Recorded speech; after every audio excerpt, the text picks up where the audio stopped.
अगर कबीर की साधना की बात कहें, साधना पद्धति, तो कुछ बातें तो बहुत प्रमुखता से ध्यान में आती हैं और उनमें से एक है जो सबसे बड़ी बाधा मैं देखता हूँ साधना में, और वो है अहंकार की।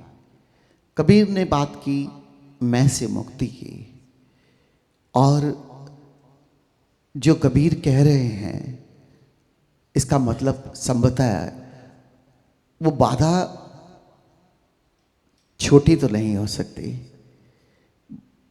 इतनी महत्वपूर्ण है कि उसे समझना भी जरूरी है और उससे पार जाना भी। ये सारा अहंकार जो मुझ पर आने में भी रोकता है और इस प्रभु को जानने में भी बाधा बनता है।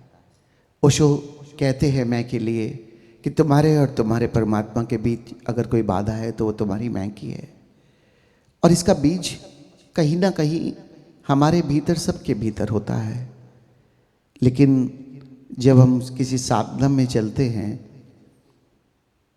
तो साधना में ये अहंकार शुरू में लगता तो है कि दूर हो रहा है, लेकिन एक साधक का अहंकार एक संसारी से भी बहुत प्रगाढ़ बन सकता है अगर इसके प्रति जागृति ना हो।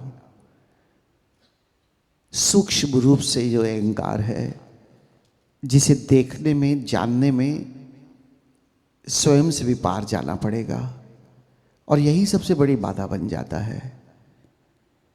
यहाँ तक कि हम साधना करते हैं, इस साधना शब्द भी हमें अहंकार में ले जाएगा अगर हमारी जागृति ना हो।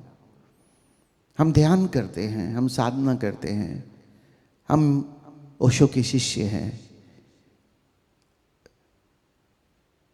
बात शब्दों से व्यक्त करनी पड़ती है जहाँ भी हम होते हैं। हमारे आसपास जो भी परिधि है, जो भी हमारे मित्र या हमारा परिवार होता है, लेकिन हर एक शब्द एक बाधा खड़ी करता है। इसीलिए मौन रह जाना सबसे उत्तम कहा गया कि किस तरह से क्या कहा जाए, जो भी कहेंगे वही बाधा बन जाएगा। क्योंकि पहले तो दूसरा किससे क्या कोई समझेगा वो तो बात की बात है। जब मैं कोई शब्द का प्रयोग कर रहा हूं तो सबसे पहले तो मैं उसे सुन रहा हूं, मेरे भीतर से वो शब्द व्यक्त हो रहा है, और उसका सबसे बड़ा इम्पैक्ट अगर पड़ सकता है तो वो मुझ पर पड़ेगा। आप कोई भी बात करो, किसी भी तरह से किसी चीज को व्यक्त करना चाहो, अगर जागरण ना हो तो वही शब्द और वही वाक्य हमें फिर पुनः एक अहंकार में ले जाएगा, फिर हमारे लिए बाधा खड़ी करेगा। इसलिए संतों ने अक्सर कहा कि जो भी अनुभव है, जो ध्यान में हमें स्वयं के मिटते होता है, उसको शब्दों में व्यक्त नहीं किया जा सकता। मैं देखता हूं ऐसा नहीं कि इशारे भी नहीं किए जा सकते, इशारे तो किए हैं संतों ने, लेकिन उसके साथ सबसे बड़ा जो खतरा है कि आप कुछ भी बोलोगे कि ये अनुभव हुआ, और आपका मन सबसे पहले सुनने वाला है, और सबसे पहले आपका ही मन आपको उसके अहंकार में ले जाएगा। मैं अक्सर कहता हूं कि जो भी आपको ध्यान में अनुभव होते हैं वो आप किसी से कभी शेयर ना करिए, अपने पास रखिए। तो एक बार एक मित्र ने मुझसे पूछ ही लिया कि आप इतने स्ट्रांगली ध्यान के अनुभवों को व्यक्त करने के खिलाफ क्यों है? अब जो भी बात होगी होगी तो अपने अनुभव से ही। आपके भीतर जो आपके अनुभव ध्यान में हो रहे हैं, पहली बात तो किसी दूसरे को इससे लेना देना भी क्या है? आपकी संपदा, आपके अनुभव आप स्वयं अपने लिए जान रहे हो, जो आपको सहायक है। किसी और के लिए तो सहायक होंगे या ना होंगे ये कौन जानेगा। लेकिन जब भी आप व्यक्त करोगे, व्यक्त करने वाला ये भी सबसे पहले अपने भीतर अपने मन को समझा देता है कि मैं तो व्यक्त कर रहा हूं दूसरे को मोटिवेट करने के लिए, दूसरे की साधना के प्रोत्साहन के लिए। दूसरा प्रोत्साहित होगा या नहीं होगा ये तो उस पर निर्भर करता है। लेकिन जैसे ही आप व्यक्त करते हो, आपके पास सबसे बड़ा खतरा ये है कि आपकी मैं सबसे पहले उसे पकड़ती है। अच्छा, ये अनुभव मैं तो अक्सर कहता हूं, कभी भी अपना अनुभव किसी से व्यक्त करके देखना और उसके बाद लगातार ध्यान करते जाना। आपको 10-15 दिन तक कोई और अनुभव होने वाला ही नहीं है। करके देखना। आपके ऊपर, अपने ऊपर इतना प्रभाव पड़ता है। जब तक कि कोई ऐसी ध्यान में आपके साथ अनुभूति ना हो जाए जिस अनुभूति से आपके शरीर, मन और भावनाओं पे बहुत ज़्यादा प्रभाव पड़ रहा है और आप उसे हैंडल नहीं कर पा रहे, तब तक व्यक्त करने की आवश्यकता ही नहीं दिखता।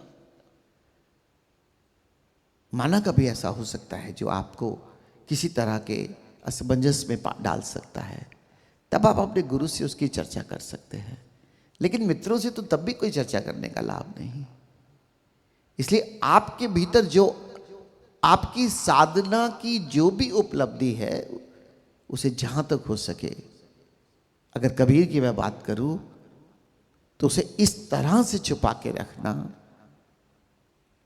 जैसे सिर्फ और सिर्फ किसी से चर्चा करने से ही वो चला जाएगा, कोई और उसे क्या लेगा।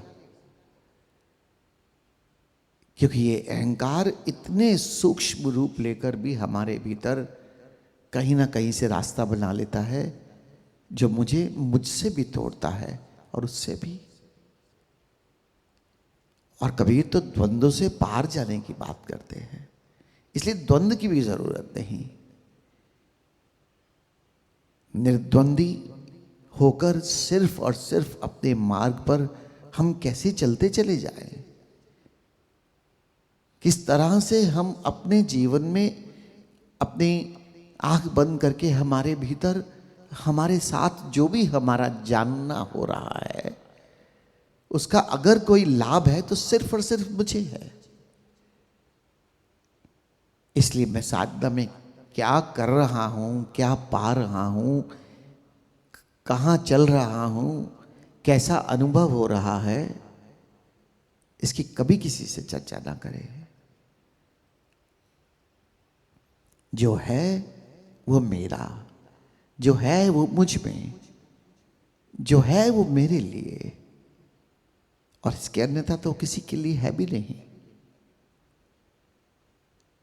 बाकी सब बात कर सकते हो आप, साधना कैसे करनी है, क्या करना चाहिए। आप अपने मित्रों से अगर उनको प्रोत्साहित करना चाहते हो, साधना के लाभ क्या है, ये सब आप चर्चा कर सकते हैं।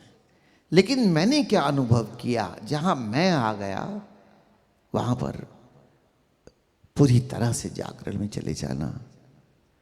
क्योंकि ये मैं शब्द ही बहुत खतरनाक है, और साधना में इस मैं का उपयोग कैसे करना है, बिना जागृत हुए इस शब्द का कभी प्रयोग ना करना। एक साधारण वार्तालाप में भी जहां मैं शब्द का प्रयोग करना पड़े, पूरी तरह से जागृत होकर करना। और तब आप देखोगे कि कबीर की जो साधना पद्धति में जो मैं सबसे मुख्यता मानता हूं, जो अहंकार, उससे हमें अपने मुक्त होने में कितनी सहायता मिलती है।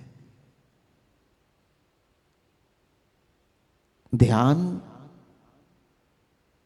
भक्ति जहां तक हो सके छुपा कर करना, स्वयं के लिए करना, और केवल स्वयं के लिए। और फिर देखो इसका लाभ और किसी को तो क्या मिलेगा, आपको स्वयं ही पता चलेगा कि जितना आप मैं से मुक्त होते चले जाते हो, उतना ही स्वयं परमात्मा आपके भीतर सरलता से अवतरित होता चला जाता है। बस आप कभी भी उससे दूर हो ही नहीं सकते, क्योंकि मैं के मिटते ही जो बचता है वो सिर्फ केवल और केवल वही।